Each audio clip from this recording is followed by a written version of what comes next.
رسولا نبيا الأمي الذي يجدونه مكتوبا عندهم في التوراة والإنجيل يأمرهم بالمعروف وينهاهم عن المنكر ويحل عليهم الطيبات ويحرم عليهم الخبائث ويضع عنهم إصرهم والأغلال التي كانت عليهم فالذين آمنوا به وعزروه ونصروه واتبعوا النور الذي أنزل معه أولئك هم المفلحون. صدق الله العظيم. معزز دوستو، ماہ ربیع الاول آ چکا ہے اور یہ مہینہ ہمیں آقائے نامدار جناب محمد رسول اللہ صلی اللہ تعالی علیہ وآلہ وسلم کی یاد دلاتا ہے۔ اسی مہینے میں بعثت ہوئی تھی ہمارے آپ کے نبی جناب محمد رسول اللہ صلی اللہ تعالی علیہ وآلہ وسلم کی، اور آنے والے جمعے کو 5 سپتمبر ہے، 5 سپتمبر کو 12 ربیع الاول جشن آمد مصطفیٰ پوری دنیا میں آب و تاب سے منائی جائے گی۔ اللہ کے نبی جناب محمد رسول اللہ صلی اللہ تعالی علیہ وآلہ وسلم کی بعثت پوری دنیا کے لیے، دنیا کے تمام انسانوں کے لیے اللہ کی طرف سے بہترین ہدیہ اور بیش قیمت تحفہ ہے۔ جناب محمد رسول اللہ صلی اللہ تعالی علیہ وآلہ وسلم کی بعثت سے پہلے اللہ رب کریم نے اپنے اس برگزیدہ نبی کے تعلق سے سید الاولین والآخرین، سید المرسلین والنبیین کی آمد کی اطلاع نبیوں کے اور رسولوں کے زبانی دنیا کو برابر دی جاتی رہی۔ آسمانی صحیفے اور کتابیں جو نازل کی اللہ رب کریم نے، ان کتابوں میں بھی جا بجا آپ صلی اللہ تعالی علیہ وآلہ وسلم کی آمد کی اطلاع دی گئی۔ جو آیت کریمہ آپ کے سامنے پڑھی گئی ہے، اس آیت کریمہ میں اسی بات کو بتایا گیا، اور سرسری بیان یا صرف سرسری نام کو نہیں بتایا گیا، بلکہ ہمارے نبی کی شان، ہمارے نبی کی صفات، ہمارے نبی کے کمالات، جمالات، خوبیاں، طور طریقے، عادت مبارکہ، ان تمام چیزوں کو بالتفصیل اللہ رب کریم نے آسمانی کتابوں میں قرآن کریم کے آنے سے پہلے، آپ صلی اللہ تعالی علیہ وسلم کی دنیا میں بعثت سے پہلے دنیا والوں کو آگاہ کیا اور اس کی اطلاع۔ زبور میں آپ کا ذکر ہے، انجیل میں آپ کا ذکر ہے، توریت میں آپ کا ذکر ہے، اور ذکر ایسا نہیں، ذکر اس انداز میں کیا گیا کہ جو اس ذکر کو پڑھے تو سمجھ جائے پورا حلیہ صلی اللہ علیہ وسلم کی اس شخص پڑھنے والے شخص کے ذہن میں اور دل و دماغ میں بس جائے، اور وہ ایک بار آپ کو دیکھ لے تو اقرار کیے بغیر کوئی چارہ نہ ہو، وہ انکار نہ کر سکے۔ اس انداز میں میرے اور آپ کے نبی جناب محمد رسول اللہ صلی اللہ تعالی علیہ وسلم کی آمد سے پہلے آسمانی کتابوں نے لوگوں کو بتایا، اس وقت کے نبی نے لوگوں کو سمجھایا کہ ایک نبی آنے والے ہیں جو تمام نبیوں کے سردار ہوں گے، اور پوری کائنات، پوری دنیا ان کی امت ہوگی، اور پوری دنیا کے لیے وہ رحمت للعالمین بن کر کے آئے گا۔ قرآن کریم نے کہا کہ الذین یجدونہ مکتوبا عندہم فی التوراۃ والانجیل،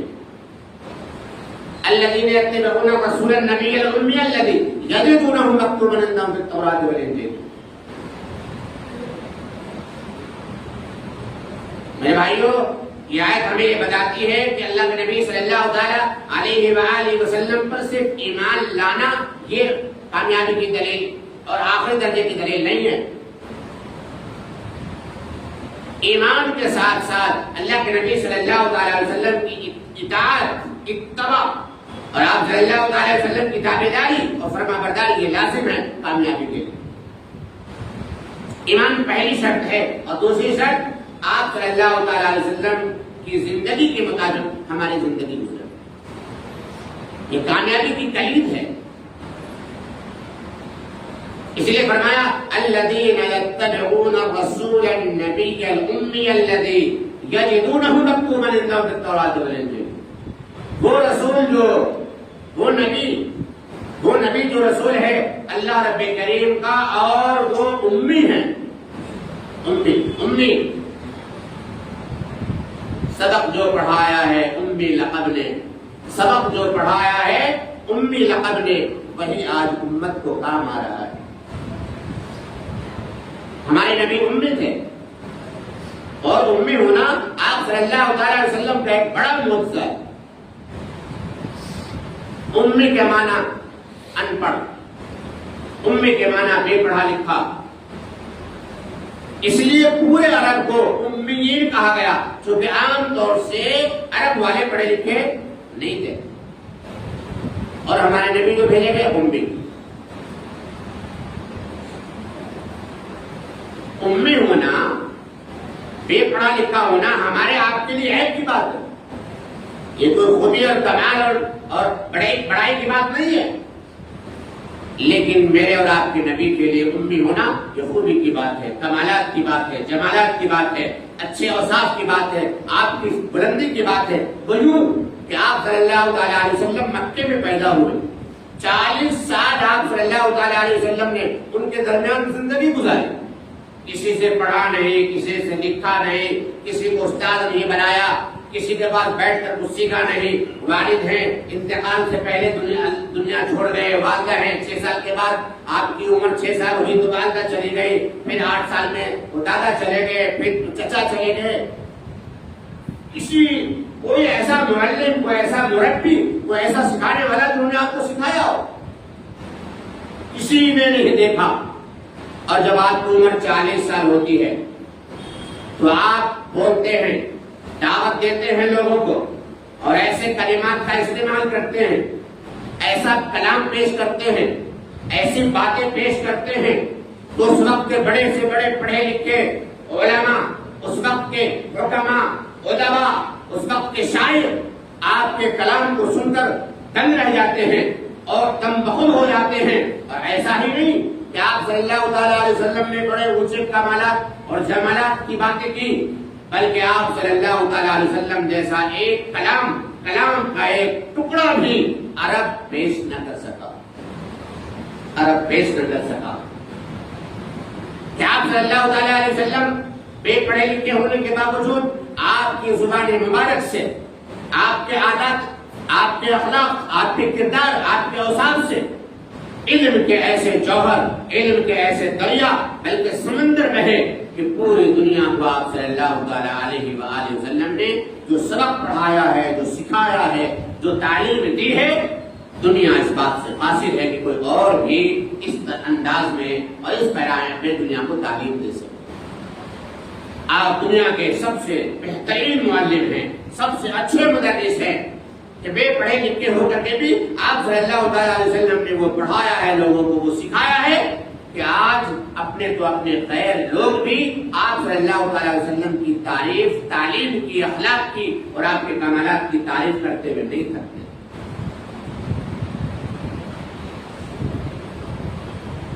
قرآن نے کہا کہ یجدونہ مکتوبا عندہم فی التوراۃ والانجیل. اے لوگوں سنو، میرے نبی کی شان، صفات اور کمالات و جمالات، اور میرے نبی کی خوبیاں اور بڑائیاں، میرے نبی کی پریچے اور تعارف قرآن کریم میں ہی نہیں بلکہ توریت میں بھی ہے اور انجیل میں بھی ہے.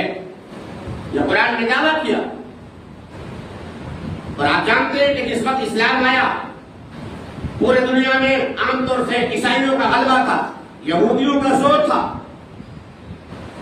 لیکن ایک دلیل نہیں ملتی کہ یہودیوں نے، عیسائیوں نے اس بات کو چیلنج کیا ہو. اگر یہ بات غلط ہوتی تو یہ یہودی اور عیسائی مذہب اسلام والوں کو، آپ صلی اللہ علیہ وسلم کو، صحابہ کو جینے نہیں دیتے اور یہ کہتے کہ تمہاری جھوٹ بات ہے، ہمارے توریت و انجیل میں تو ایسا کچھ ہے نہیں. لیکن کوئی سامنے نہیں آیا. کیوں؟ کہ وہ توریت پڑھتے تھے، انجیل پڑھتے تھے اور جانتے تھے اور سمجھتے تھے کہ یہی نبی ہے جو آخری نبی ہے، یہی نبی ہے جو سردار الانبیاء ہے، یہی نبی ہے جو سید الاولین والآخرین ہے، اور انہی نبی کا تذکرہ توریت میں ہم پڑھتے ہیں۔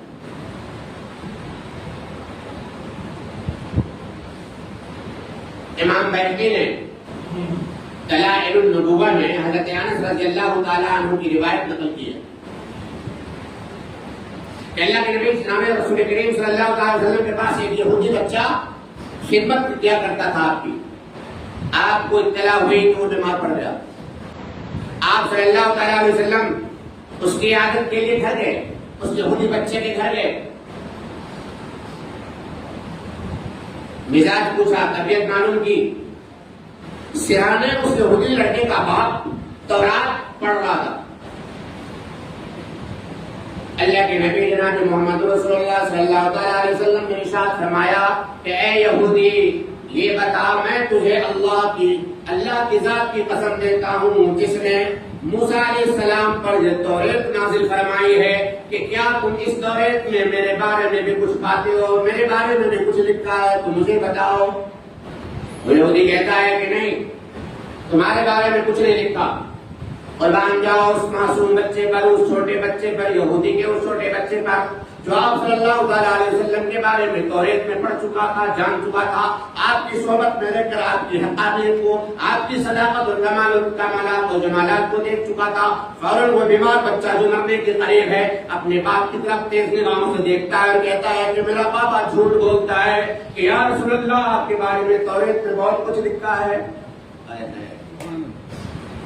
اور بچہ کہتا ہے کہ میں گواہی دیتا ہوں کہ آپ اللہ کے سوا کوئی معبود نہیں ہے اور آپ اللہ کے سچے رسول ہیں۔ اللہ کے نبی جناب رسول کریم صلی اللہ علیہ وسلم صحابہ کو حکم دیتے ہیں کہ جب اس کا خاتمہ ہو جائے، انتقال ہو جائے، اس کی باڈی کو، اس کی میت کو اس کے باپ کے حوالے نہ کرنا، بلکہ اسلامی طور طریقے سے مسلمانوں کے قبرستان میں اسے دفن کرنا، چونکہ یہ بچہ مسلمان ہے۔ حضرت علی مرتضی رضی اللہ تعالیٰ عنہ راضی ہیں، وہ کہتے ہیں کہ اللہ کے نبی صلی اللہ علیہ وسلم ایک یہودی کے قرضدار تھے۔ وہ یہودی آیا تن بناتا ہوا تو کہا لاؤ جی میرے پیسے واپس کرو۔ آپ صلی اللہ علیہ وسلم نے کہا کہ دیکھو کچھ مہلت دے دو، ابھی میرے پاس پیسے نہیں۔ وہ بڑا سخت کلام کرنا شروع کر دیا اور اس نے بڑی شدت سے بات کی، کہنے لگا کہ میں تمہیں چھوڑوں گا نہیں جب تک تم پیسے نہیں دو گے۔ آپ صلی اللہ علیہ وسلم کی شفقت دیکھو، بردباری دیکھو، شناخت دیکھو۔ آپ صلی اللہ علیہ وسلم نے فرمایا کہ ٹھیک ہے، میں کہیں نہیں جاتا، میں تمہارے پاس رہوں۔ ظہر کی نماز پڑھی یہودی کے قبضے میں، عصر آ گئی، عصر پڑھی، مغرب پڑھی، عشاء پڑھی، پوری رات گزاری، فجر کی نماز پڑھی۔ صحابہ بے چین ہیں، بے قرار ہیں، صحابہ دھمکانے کی کوشش کر رہے ہیں یہودی کو کسی طریقے سے آقا صلی اللہ علیہ وسلم کی جان چھوڑ دے۔ آپ صلی اللہ علیہ وسلم کی شفقت دیکھنا، صحابہ کو تاڑ لیا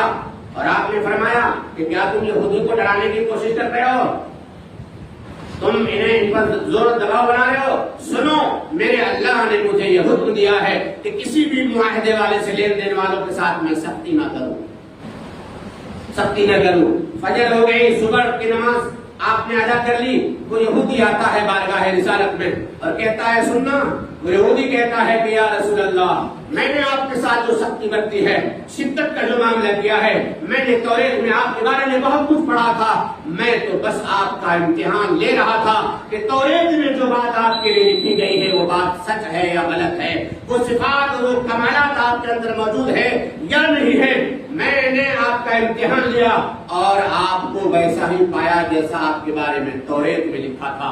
کہ یا رسول اللہ، میں گواہی دیتا ہوں اور کلمہ شہادت پڑھتا ہوں، اشہد ان لا الہ الا اللہ واشہد ان محمد رسول اللہ، کہ اللہ کے سوا کوئی معبود نہیں ہے اور آپ اللہ کے سچے رسول ہیں۔ یہودی مسلمان ہو گیا، بڑا مالدار تھا، مالداروں میں گنتی تھی اس یہودی کی، اور اس کے بعد اس نے ایک درخواست کی کہ یا رسول اللہ، میں نے اپنے مال کے 2 حصے کیے ہیں، آدھا حصہ اپنے قدموں پر قربان ہے، آپ کے حوالے آپ جہاں چاہیں وہاں خرچ کریں، کہ آدھا مال ہم نے مذہب اسلام کی توسیع کے لیے، اس کی اشاعت کے لیے پیش کر دیا ہے۔ میرے بھائیوں، میرے اور آپ کے نبی ایسے نبی تھے. توریت میں کیا آیا ہے، انجیل میں کیا آیا ہے، انشاءاللہ اللہ رب کریم نے چاہا تو اگلے جمعے میں انشاءاللہ اس پر روشنی ڈالی جائے گی. توریت کی باتیں، انجیل کی باتیں ہو بہو انشاءاللہ لفظ بلفظ انشاءاللہ آپ کے سامنے پیش کیا جائے گا کہ توریت نے میرے نبی کی شان، انجیل نے میرے نبی کی شان، اور میرے نبی کی تو نبی کی، میرے نبی کے چاہنے والوں کی، اس امت محمدیہ کی بھی اللہ نے تعریف فرمائی ہے توریت کے اندر. انشاءاللہ یہ بھی آپ کے سامنے بیان میں آئے گا. اللہ رب کریم سے دعا ہے کہ اللہ رب کریم مجھے اور آپ کو جس طریقے سے ہم نے اللہ کو اپنا رب مانا ہے، رسول اللہ کو اپنا نبی تسلیم کیا ہے، اسی طرح اللہ کے حکموں پر چل کر، پیارے آقا صلی اللہ علیہ وسلم کی سنتوں پر چل کر زندگی گزارنے والے بن جائیں، تاکہ دونوں جہان میں ہمیں کامیابی نصیب ہو. اللہ رب کریم ہمیں عمل کی اور قدردانی کی